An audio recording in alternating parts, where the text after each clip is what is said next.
13/8/2026 அன்று தமிழ்நாடு முதலீட்டாளர்கள் மாநாடு நடைபெற்றது.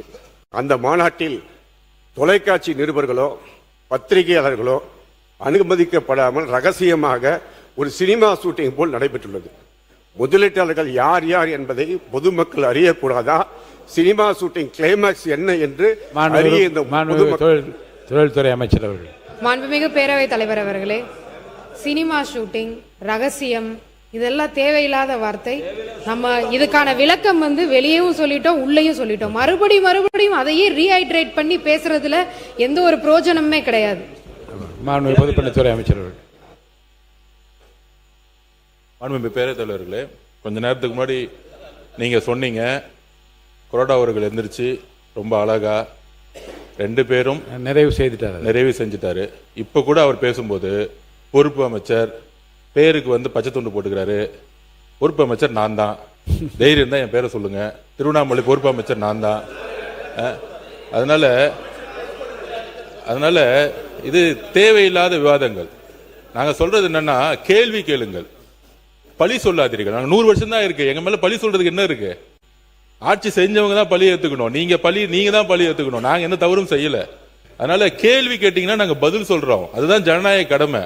ஆனா அங்க உட்காந்துக்கிட்டு 100 நாள் வந்த ஆட்சியை பார்த்து எல்லா தவறுகளும் நம்ம செஞ்ச மாதிரியே திருப்பியும் நம்ம ஏதோ தவறு செஞ்ச மாதிரி பேசக்கூடிய பேச்சுகள் தான் நாங்க உடனே எந்திரிச்சு அதுக்கான பதில் சொல்ல வேண்டியதா இருக்கு.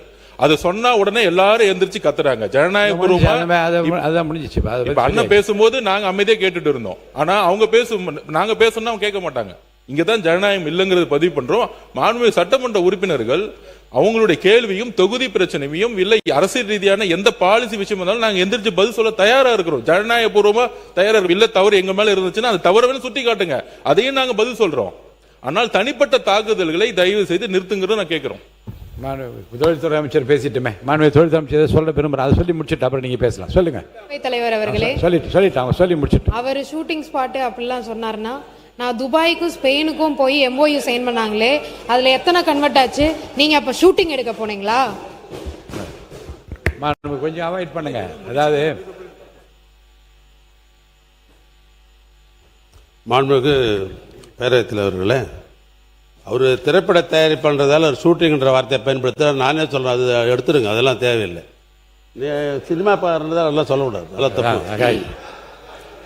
நம்முடைய மாண்புமிகு பொதுப்பணித்துறை அமைச்சர் அவர்கள் 19 சொல்ல அவர் சொல்லுகிறபடிதான் சொன்னார். எங்களுடைய மாவட்டத்துடைய பொறுப்பு அமைச்சர் பொதுப்பணித்துறை அமைச்சர் தான் சொன்னார்.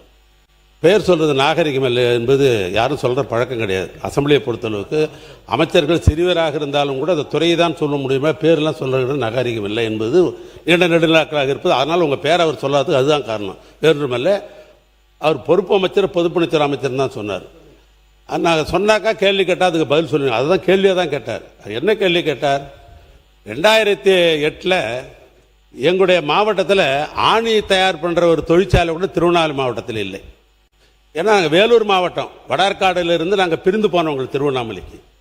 எல்லா ஃபேக்ட்ரியும் வடார்காடு மாவட்டம் வேலூர் பகுதியில் வந்துருச்சு. எல்லாம் வாணியம்பாடி தோல் தொழிற்சாலை எல்லாமே இங்கே வந்துருச்சு, அங்கே ஒன்றுமே இல்லை. அப்படிப்பட்ட நிலையில் தான் 2008 அப்போது நான் உணவு மற்றும் கூட்டுறவுத்துறை அமைச்சராக போது அண்ணன் கலைஞர் அவர்கள் முதலமைச்சராக இருந்தார்கள். அப்போது எங்களுக்கு சிப்காட் வேண்டும் என்று நாங்கள் கேட்டோம். அந்த அடிப்படையில் தான் ராணிப்பேட்டைக்கு போக இருந்த அந்த சிப்காட்டு, அந்த சூழ் தொழிற்சாலை 10,000 பேர் தொழிற்சாலை, அதை கொண்டு 2008 ஆரம்பித்தார்கள். அதற்கு பின்னால் அம்மையார் அவர் ஆட்சி வந்தது. அவங்க 2வது விரிவாக்கம் என்ற பெயரில் 2வது விரிவாக்கம் அவர்கள் செய்தார்கள். அதுக்கு பின்னால் எடப்பாடியார் வந்தார். அவர் ஆட்சியில் 3வது விரிவாக்கம் என்று அவர் தான் முதலாக இந்த ஏறத்தாழ 9 ஊரில் இடம் எடுக்கன்னு ஆரம்பிச்சவங்க அவங்க தான். ஏன்னா பொதுப்பணித்துறை அமைச்சருக்கு இந்த முழு விவரம் யாரோ சொல்ல மாட்டேன்றாங்க. அதனால ஏதோ நாங்கள் தான் இல்லை. 3வது விரிவாக்கம் கூட எடப்பாடியார் அவர்கள் தான் 9 ஊர்களை நோட்டிபிகேஷன் போட்டு விளம்பரப்படுத்தி அந்த 9 ஊர்களை அத்தி, இளநீர் குன்றம், தேக்கத்துறை, நெடுங்கால், வீரப்பாக்கம், மேல்மா, வடாளா பிறந்தவர், குறும்பூர், நர்மாப்பள்ளம், மேல்மா, இந்த 9 ஊரை நோட்டிபிகேஷன் பண்ணவர் அவரு. DRO போட்டது அவரு, 8 தாழ்தார் போட்டது அவரு. இந்த நிலையில் ஆட்சி மாற்றம் ஏற்பட்டு விட்டது. அதுக்கு பின்னால் நாங்கள் 2020 நாங்கள் ஆட்சிக்கு வந்த உடனேயே அந்த 3வது விரிவாக்கத்தை நாங்கள் தொடர்ந்து செய்யணுன்ற அடிப்படையில் தான் அந்த நிலையெடுப்புக்கு நாங்கள் போனோம். அந்த நிலையெடுப்புக்கு போகிற பொழுது இந்த 9 ஊர்ல பாத்தீங்கன்னா நர்மாப்பள்ளம், குறும்பூர் என்கிற 2 ஊர்ல மட்டும் தான் பிரச்சனை. மீதி எல்லா ஊர்லயும் அங்க இருக்கிறவங்க பூராமே கல்லாங்குத்தா இருக்குது, அங்க ஊமல் கூட நமக்கு முளைவதற்கு வாய்ப்பில்லை என்ற அடிப்படையில் குறுக்க வராதீங்க. No, no, no, no, I don't allow you. நீ இடையில வராதீங்க. மான் உறுப்பினர் பேசிட்டு இருக்காரு, உட்காருங்க.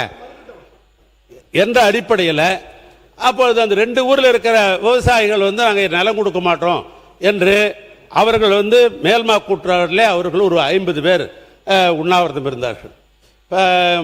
நான் நம்முடைய சட்டமன்ற உறுப்பினர் பேரை சொன்னால் அவர் எழுதுவார், நான் சொல்லலை, இப்போ நான் சொல்கிறேன் பின்னால். பொதுமக்கள் அந்த பகுதியை சார்ந்தவர்கள் அந்த 2 ஊர் சொன்னபார், இந்த நர்மாப்பள்ளம், குறும்பூர் என்கிற 2 ஊரை சேர்ந்தவர்கள் மேல்மா கூட்டுறவர்களே ஒரு 50 பேர் 60 பேர் வந்து உண்ணாவிரதம் இருந்தார்கள். ஆனால் அந்த பகுதியை சேர்ந்த இளைஞர்கள் 5000 பேர், எல்லாம் பட்டதாரிகள், என்ஜினியர் படித்த மொத்த பேர் வந்து 5000 பேர். இது பூராமே ஊமல் தான் விளையும், எனவே இந்த இடத்தை நீங்க எடுத்துதான் ஆகணும்னு இளைஞர்களும் 5000 பேர். இளைஞர்கள்லாம் சட்டமன்ற உறுப்பினர் வந்திருக்கீங்க, அமைச்சாங்க, இளைஞர்கள்லாம் துடிப்போடு இருக்கிறீங்களா பேசுறீங்களே, அப்ப எங்க ஏரியாவில் இருக்கிற இளைஞர்கள் 5000 பேர் வேலைக்கு போக கூடாதா? ஏன்னா 5000 பேர் வந்து வேலை கூட உண்ணாவிரதம் இருந்தாங்க. இந்த நிலையில் தான் அப்பொழுது இது தூண்டி விட்டது யாருன்னு பார்க்கிற பொழுது ஒசூரை சேர்ந்த அந்த அருள் ஆறுமுகன், எங்க மாவட்டமும் கிடையாது, எங்க ஒரு விவசாயம் கிடையாது, எங்க தொகுதியில் எதுவும் கிடையாது. அவர் வந்து ஒசூருக்கும் பக்கத்தில் சேர்ந்தவர், இப்ப சிங்காரப்பேட்டை மையமாக கொண்டவர். அவர் வந்து எங்க ஊரில் இருக்கிற விவசாயிகளை தூண்டி விட்டு பிரச்சனை எழுப்பினார். இப்படிப்பட்ட நிலையில் தான் ஏன்னா 2 நாள் ஏற்கனவே பேசுகிற பொழுது நம்முடைய பொதுப்பணித்துறை அமைச்சர்கள் ஒரு விவரம் அவருக்கு சரியா சொல்லாத காரணத்தில் ஒரு செய்தியை தொடர்ந்து சொல்லிக் கொண்டிருக்கிறார். நான் சொல்றேன், நீங்க சொல்லுங்க, பதில் சொல்லுங்க, அதான் நேரடியாக சொல்றேன்.